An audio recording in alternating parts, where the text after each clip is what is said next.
A single light flickers in the vast darkness of a soundstage, illuminating a model of the Hawkins Public Library. This isn't a scene from the show itself, but a moment captured in One Last Adventure, the making of Stranger Things 5, where the tangible reality of production meets the spectral world of the Upside Down. The documentary opens not with bombast, but with this quiet, almost sacred intimacy, a visual metaphor for the entire endeavor, building fragile worlds of light against an encroaching void, knowing this is the final time. The context for this final chapter is unprecedented. Stranger Things had evolved from a cult favorite into a global event, with Season 4 shattering Netflix viewing records. The documentary subtly reveals the immense unspoken pressure this created. Interviews with the Duffer Brothers are framed not in celebratory offices, but on empty sets at twilight, their conversations punctuated by long silences. The trivia here isn't about stunt gags or cameos, it's about the logistics of legacy. We learn the art department began archiving every prop, costume, and set dressing from day one of Season 5, a process normally done after wrapping. This wasn't just production, it was preservation from the outset, a conscious act of memorializing the process itself.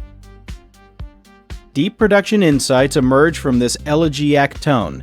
The documentary details how the show's iconic practical effects, the gooey tendrils of the Mind Flayer, the organic growth of Vecna's lair, were pushed to their absolute limit. The Creature Shop head notes they designed the final season's new entities to be modular and degradable, built to be torn apart during filming in ways previous puppets and suits were not. This technical choice mirrors the narrative's escalation. Everything is now disposable in the final confrontation. Similarly, the cinematography team reveals they abandoned the earlier season's sharper anamorphic lenses for older, softer vintage glass, introducing more flares and imperfections. The image itself was made to feel weathered, as if the camera, like the characters, had been through hell. Thematic analysis in the documentary is often conveyed through juxtaposition, a sequence showing the meticulous storyboarding of the season's climactic battle. A complex dance of characters across 3 interconnected dimensions is immediately followed by raw, handheld footage of the young actors between takes, laughing and shivering in the Atlanta cold. This contrast highlights the central tension the makers faced, orchestrating a spectacle of apocalyptic scale while honoring the intimate, coming-of-age heart that first defined the series. The documentary argues, visually, that the true making of Stranger Things 5 was the struggle to balance these two gravitational forces. A profound section is devoted to the evolution of the show's sonic landscape. Composers Kyle Dixon and Michael Stein are shown not with synthesizers, but with a collection of broken toys, old circuit boards, and detuned radios. They speak of finding the ghost in the machine for the final score, deliberately introducing more analog distortion and unpredictable tape loops. The score wasn't just composed, it was haunted, reflecting the idea that the barriers between worlds are now irreparably thin. This audio philosophy extended to sound design, where the familiar crackle of the Upside Down was layered with faint, reversed snippets of dialogue from Season 1, an auditory echo of the show's own history. The documentary provides meaningful insight into character closure through the actors' processes.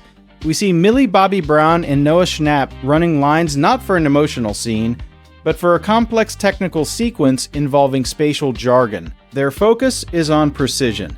Later, in a separate interview, Brown reflects that understanding the pseudoscience was her key to accessing Eleven's maturity. The girl who once pointed now comprehends the mechanics of the tear she must mend. The documentary suggests that, for the cast, mastering the elaborate fiction was the pathway to authentic farewell. Production design becomes a character in its own right. The documentary tours the Hawkins Memorial set, a full-scale town square built for the season, but reveals it was constructed slightly off-axis and on a subtle incline. The design head explains this was a deliberate choice to create a subliminal sense of unease. that even the show's iconic heartland is now physically unstable. Every brick and storefront was aged with an accelerated weathering process, making the town look not just decades old, but decayed in real time. The world wasn't just a setting, it was a patient dying of the same infection. A crucial understated thread is the management of nostalgia. The Duffers discuss the danger of pure homage in a final season.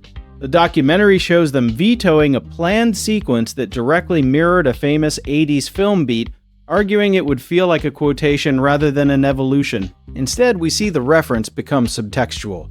The lighting in Hopper's cabin echoes The Thing, not in plot, but in its claustrophobic, amber-hued paranoia. The making of shows a creative team consciously metabolizing their influences to produce something new rather than simply replaying them.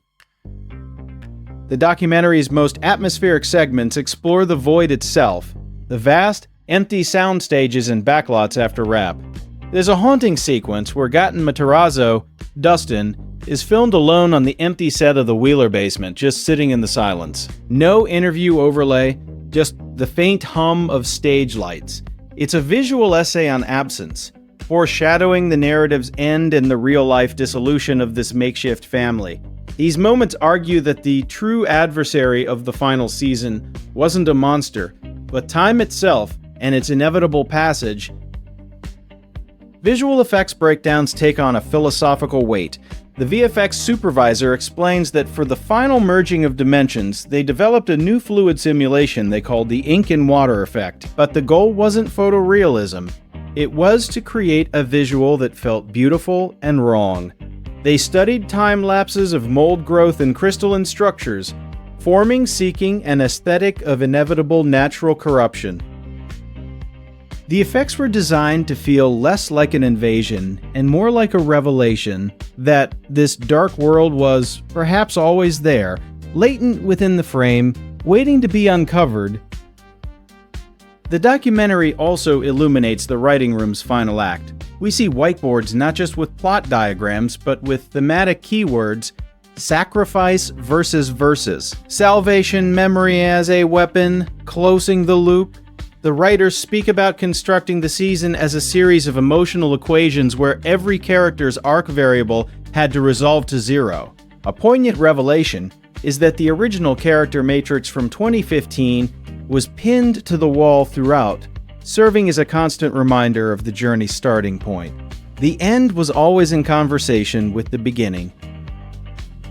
In its concluding movements, One Last Adventure shifts from analysis to acceptance.